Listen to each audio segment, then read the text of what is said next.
Pernah nggak lagi santai di rumah, malam sudah larut, lalu tanpa sadar kamu bersiul pelan. Dan tiba-tiba ada suara yang menegur, jangan bersiul malam-malam. Bukan cuma sekali, larangan ini seperti aturan tak tertulis yang diwariskan dari generasi ke generasi. Tapi, kenapa sih bersiul di malam hari dilarang? Yuk kita bahas. Larangan bersiul di malam hari.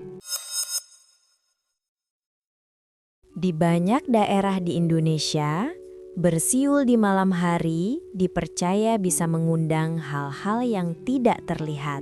Orang-orang tua zaman dulu percaya, malam adalah waktu ketika makhluk lain berkeliaran lebih bebas.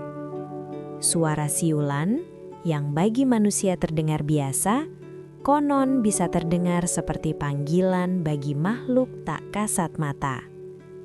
Ada yang bilang, siulan itu seperti kode.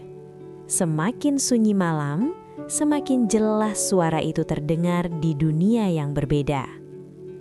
Karena itu, bersiul di malam hari dianggap seperti membuka pintu tanpa tahu siapa yang akan datang.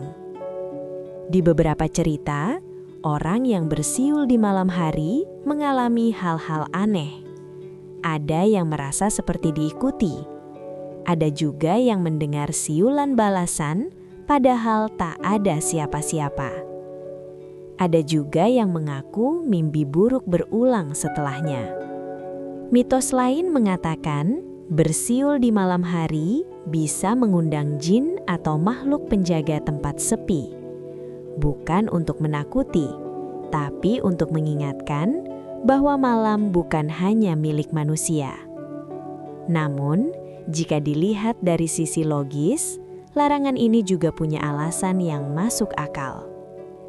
Di zaman dulu, malam hari minim penerangan. Bersiul bisa menjadi tanda keberadaan seseorang yang bisa menarik perhatian orang berniat jahat atau hewan liar. Selain itu, bersiul di malam sunyi bisa mengganggu orang lain yang sedang beristirahat.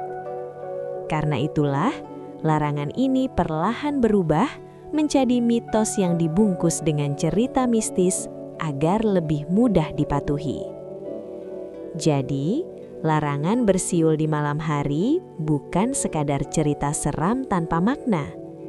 Ini adalah cara orang dulu menjaga ketenangan, keselamatan, dan rasa hormat terhadap malam. Percaya atau tidak, mitos tetaplah mitos, tapi menghargainya adalah bagian dari budaya kita. Kalau kamu, pernah nggak dilarang bersiul di malam hari? Tulis pengalamanmu di kolom komentar. Dan jangan lupa, subscribe Mitos Singkat, karena di balik hal-hal sepele, selalu ada cerita yang tersembunyi. Terima kasih.